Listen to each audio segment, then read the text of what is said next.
Well, you asked for this first out of the 4 comparisons I'm working on right now, and you requested Point Break on UHD as the one to do first. And no, I will say this right now, this is not an upscaled 4K as I've heard some claim it is. It's something else entirely.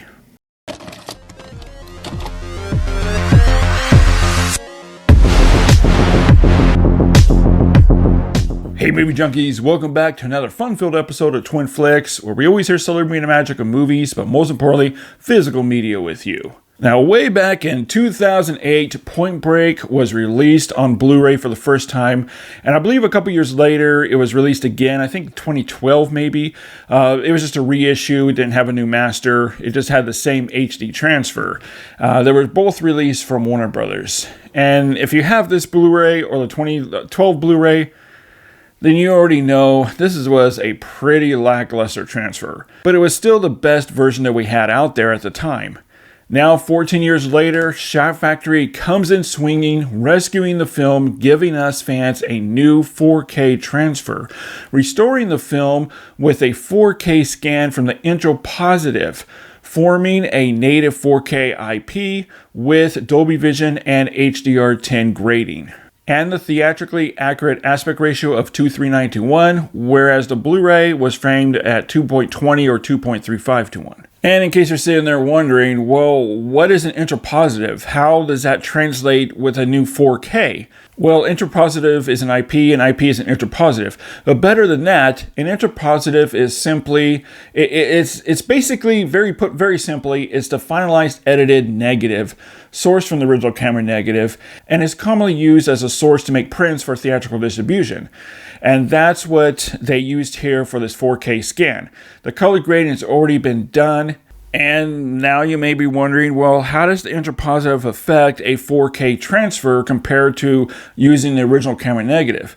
Well, we're going to get into that in my review, so stay tuned. So let's take a ride and dive in and take a closer look at Point Break on 4K UHD compared to the previous Blu-ray.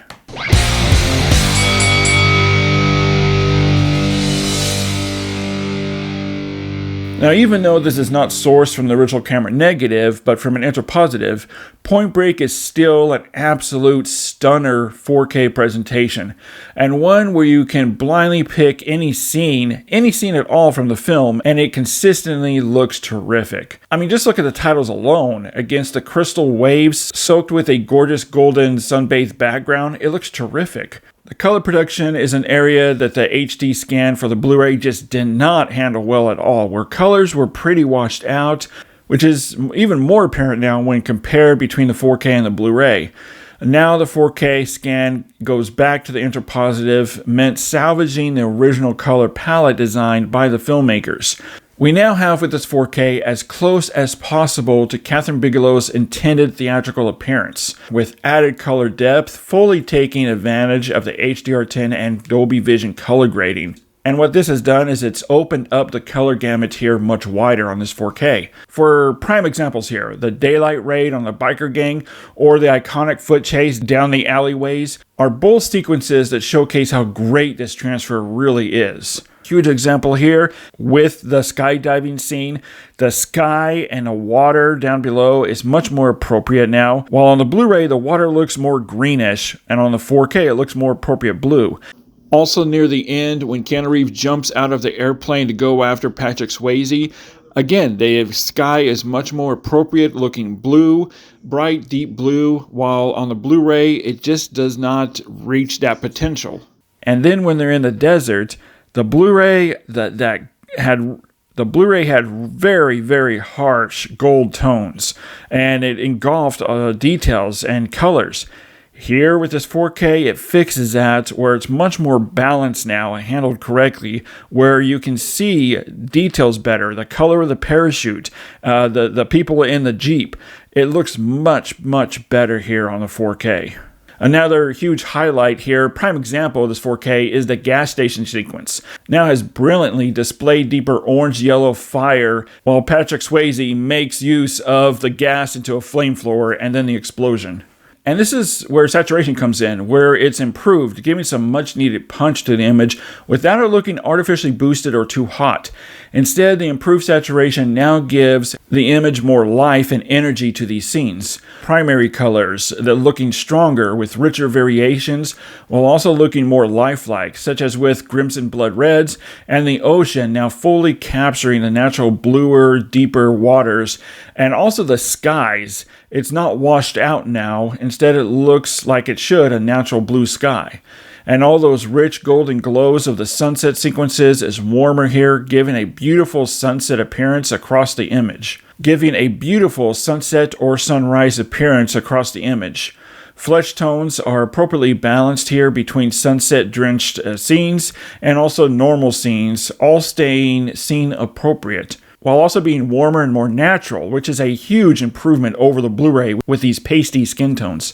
Contrast also helps, giving a slightly natural, brighter appearance, while also helping with the night scenes looking more authentic. Now, a big problem with the Blu-ray is the mishandling of all the black levels and shadows, with some scenes carrying a good amount of crush to them and some really murky shadows that engulf some details and even some slight colors. Now we have all those truer, deeper blacks and richer shadows that we love to see, getting rid of that murkiness and those crushing scenes.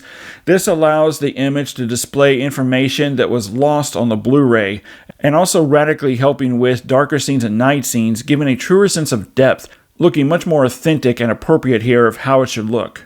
Another major benefit here with the 4K is that details are also looking tighter and stronger. Now, granted, the image isn't as sharp as it could have been, sourced from the original camera negative, but still the results are excellent, with an image that carries plenty of fine details from any direction the camera is pointed at. Some of the best scenes are the surfing scenes that look much more stable now, where it's easier to see and make out details and action during the fast camera and editing work. While on the Blu-ray, these scenes look very slightly blurry where some information was lost. And this 4K maintains a very healthy bitrate of 85, and I saw it top out at an impressive 120 Mbps in some shots. The grain structure does look somewhat on the softer side due to the generational loss, which is something to expect working with the interpositive.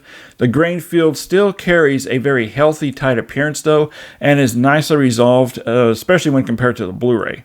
And I didn't notice any kind of grain management or what's known as DNR scrubbing applied.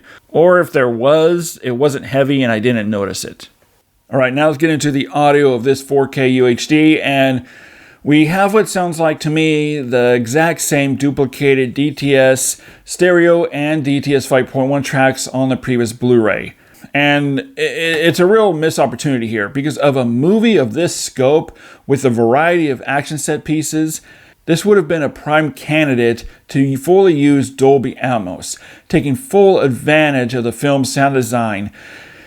Huge missed opportunity, and I don't know why they didn't spring for that. It would have just been the cherry on top of this 4K UHD, making this absolutely perfect. But that's not to say the 5.1 track is bad. It's still a solid sounding track for a 14-year-old mix. It's aggressive, and the surround effects are engaging during all the heavy set pieces with gunfire, explosion, the fire sequence at the gas station, surfing sequences with the waves roaring over the camera, the skydive climax, and the storm at the end of the film. Again, the 5.1 still gets the job done with some excellent surround movement and range, but the problem here comes in during character interactions that are big portions of the film, and it's pretty flat sounding and fixed solely in the dead center channel. And there's no atmospherics to embody a sound design.